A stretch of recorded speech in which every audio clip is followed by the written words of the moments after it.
Man, I never thought that this little guy would make me feel things. And man, he sure does. Welcome back to A Taste of Manga. This is my manga review segment part of my channel where I usually cover the first volume uh, of a manga.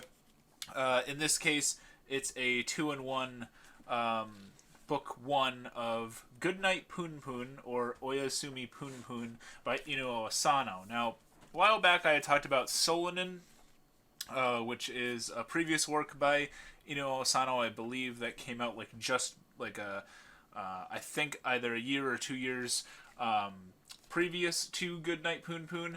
And in that discussion, I kind of talked about how Solanin seemed kind of cool, but it was something that I think I would have enjoyed at a much younger age than the time that I had read it. And while I think that people should check out Solanin, I actually enjoyed Punpun quite a bit more. Um, and the story here is very, very interesting, as well as the art style, really, and our main character. Yes, that is the main character. His name is Punpun Punyama. Um, and he just looks like that. He looks like a bird. Everybody else in his family also looks like a bird. See if I can get a picture of all of them. Uh, but yeah, everybody, they all look like a bird, and but yeah, it's just like they're all just like bird, like him and his dad talking, and his mom's there too, and they have this very like cute character design for this very very interesting elementary age main character named Punpun. He you know uh, he has this crazy home life that this manga, what it does best is it's like like an emotional kind of rush, in my opinion. Like it's very like all over the place with like how you're feeling in like certain scenes, and I'm probably not doing a very great job of describing that, but it's the dichotomy of like the simple character design thrown into very real harsh situations. And it's not just like you know not to shit on the series, but like Promise Neverland, where like you have like these cute characters, something horrible happening to them. It's a realistic situation where Punpun is part of a household that has domestic violence, uh, verbal abuse. His parents are definitely not a good match for one another. He's not in necessarily the safest home environment. Yet he, goes to school every day as this cutesy little bird character where no one would really like suspect anything. And unfortunately, I think like a lot of children in like elementary school and even years post elementary school, a lot of them probably hold back and just like put emotion that they feel within their household, sort of like tuck that away. And he doesn't have a solid like connection to really either of his parents. Both of his parents are flawed in like a few ways. They can't communicate with each other very well. His dad, hits the mom. The mom is kind of you find this out more like later on, but she's sort of selfish and kind of really really just feeds off of other people. Not a very like noble person at all. Neither of them are very good parents. And you have this kid that is growing up currently in this household, and he's just trying to live his normal life and trying to talk to the girl that he fell in love with at first sight. This girl named, I believe, Aiko, that transfers into their class. And it reminded me a lot of what I like about Mob in Mob Psycho, where he has all of these bizarre things happening around him, but at the end of the day, he's just trying to do this sort of simple task. And Punpun is, no one can really, no one can control like the parents that you're given, right? That is something that you were born into. He's born into this situation, and he kind of has to make the most of it. He gets a lot of solace in, he has this really cool uncle. Unfortunately, I cannot remember the uncle's name. Yuichi. Yuichi also looks like a bird. The other characters I should mention, by the way, don't look like birds. They all just look like regular people, and they interact with Punpun and his family members as if they were regular people. So I presume to believe that the reader is the only one that sees Punpun as a bird.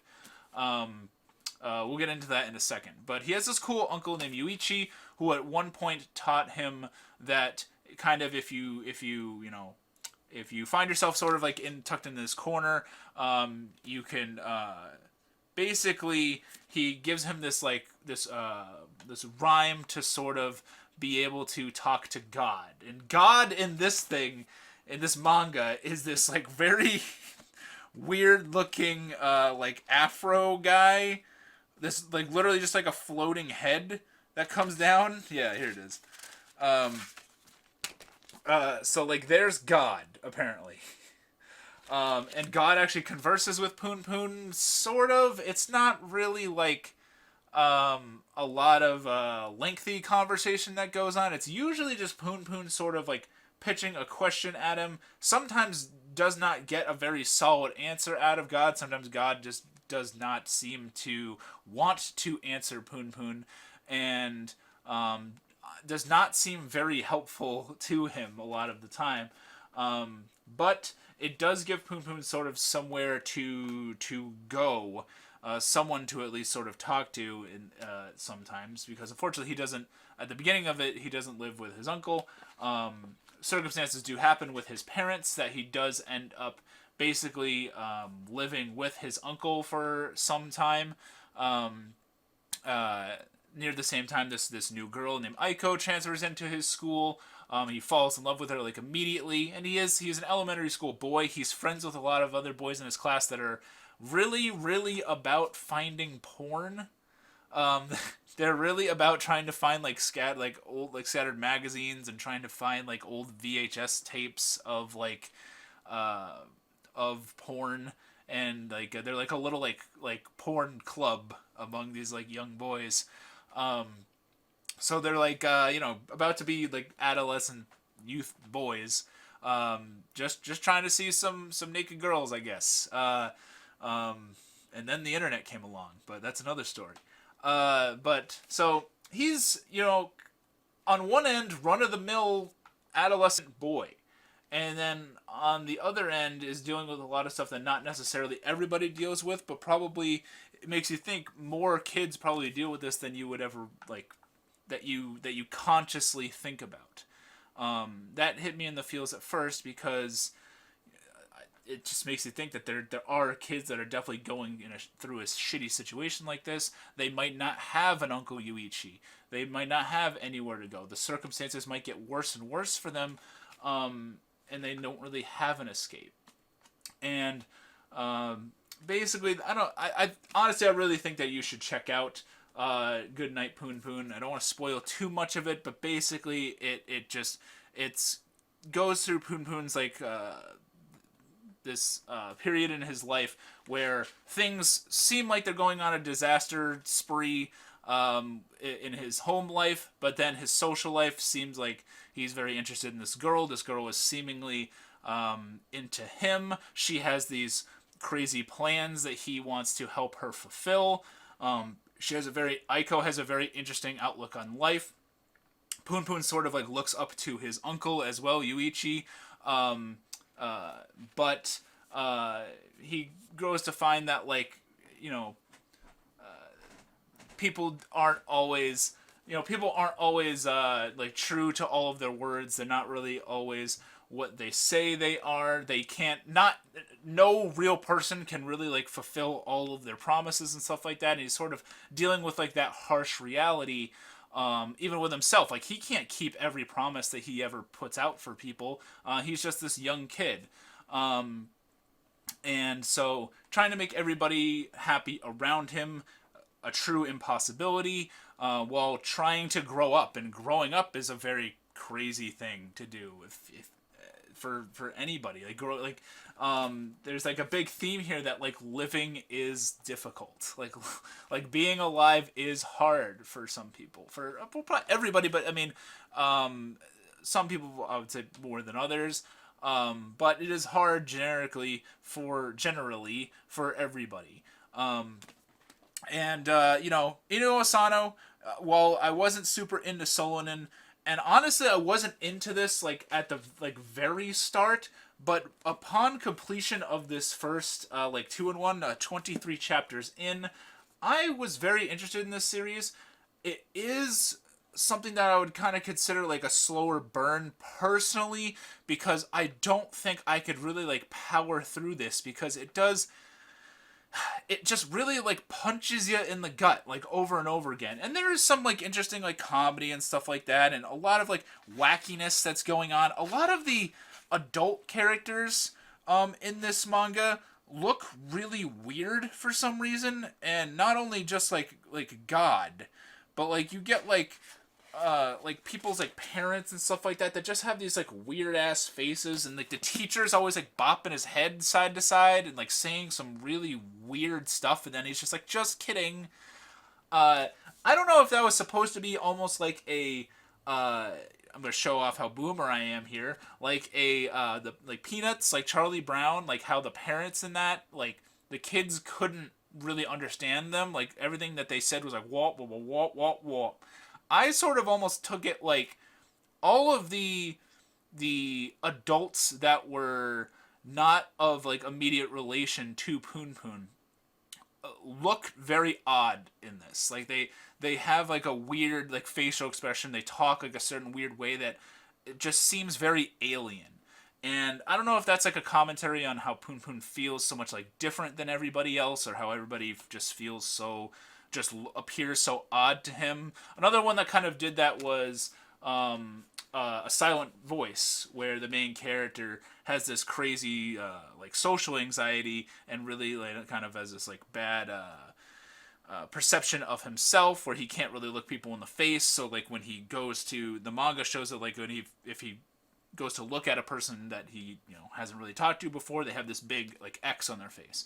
An interesting thing that I saw in here, I might be reading a little bit into it, that's maybe incorrect, but it's just something that I noticed and I thought was a cool touch. It does add to the wackiness. There is some like humor here, especially with like the all the boys trying to find porn. That was kind of funny. Some of it is a little like repetitive. Like there's this one scene where like the boys are going to do something, and Punpun has to take a leak. And it keeps like, it says it like 3 or 4 times where it's like, oh, Punpun remembered something. He had to piss. And he really had to go. And then Punpun has this like weird expression on. And I don't know. I thought that was just like, you don't need to tell that same joke like 3 times, okay? Like, we get it. But unlike Solonin, I think this is a series that I think I would probably enjoy at like multiple ages, because it seems like, and everything that I've done in like research about this is going to cover a chunk of time in this character's life, and that's probably the benefit of it not being like a one-shot kind of thing. It's a series, and I'm intrigued to see where the story goes and where we go with Punpun. The art style is certainly weird, but it's still very, very good looking. I will say that, like, Punpun as a character obviously is interesting as design. There's a lot of like very interesting drawing things. Like there's a point where Punpun sees like lady parts for the first time, and he is at first scared by them. So he pictures them in his head as like these monstrous like things, like in the vagina's like a monster mouth, if you can imagine that. Which is funny. Stuff like that I found funny. There is a lot of like serious moments in this, and interesting art style. I'm trying to get a shot of like multiple like normal people, but I do think that it genuinely looks good. His art style might take some like getting used to for you. But like he was like a good like contrast of like you have like the bird people and the Punpun's family, and then you have some of the normal characters and some sort of like wackiness that goes on and stuff like that. His character designs, I will say, remind me of like chimpanzees, like the way people's like heads are drawn and stuff like that. Like everybody has like a really circular head and these big like ears that stick out. So that weirds me out a little bit. That was kind of similar in Solonin. I'm pointing over there because the copy's over there. I don't know, but you don't know that. That was also true in Solonin. But yeah, I think that you should definitely check out Oyasumi Punpun or Goodnight Punpun on your own. It is available in these 2-in-1 kind of deals. If you want it, definitely just check it out online because this might not be for everybody. I could certainly see if you find yourself like overwhelmed by sort of like darker, sort of like depressing kind of stories and think that this would hit you like really a lot harder than you really want to be hit. I can understand that. I think you might be robbing yourself of a little bit of an experience, but I don't know how everybody's going to perceive something. For me, I'm a pretty positive dude a lot of the time. I genuinely like to find the good in what I talk about. That's why I genuinely think I look at stuff as if it's like too good a lot of the time. But in this particular case, it does hit you with that gut punch like a lot. And there's a lot of real fucked up shit that goes on in this. And it's all kind of like beneath this like cutesy art style with the main character and his outlook on life and stuff like that, and his childish demeanor and his sort of how he reacts to things and everything. But it is definitely an interesting story about growing up, and I think a lot of like situations that are very real for certain individuals in this world that you might not think about. With a whole lot of bizarre shit going on, with God is a floating head thing. But yeah, if you guys have checked out Goodnight Punpun, please let me know down below what you think. I know it's a beloved manga for like a lot of people. It took me a really long time to get to this. But yeah, thank you to all my patrons that support the channel. You guys are really, really awesome. If you want to also be a patron, there'll be a link to that in the description box below. If you like what I'm doing here, please at least consider hitting that subscribe button and the bell notification, whatever YouTube's got these days, to let you know when I upload a video. But yeah, thank you at least for watching. It really means a lot to me. My name is Miasma, and I'll see you next time.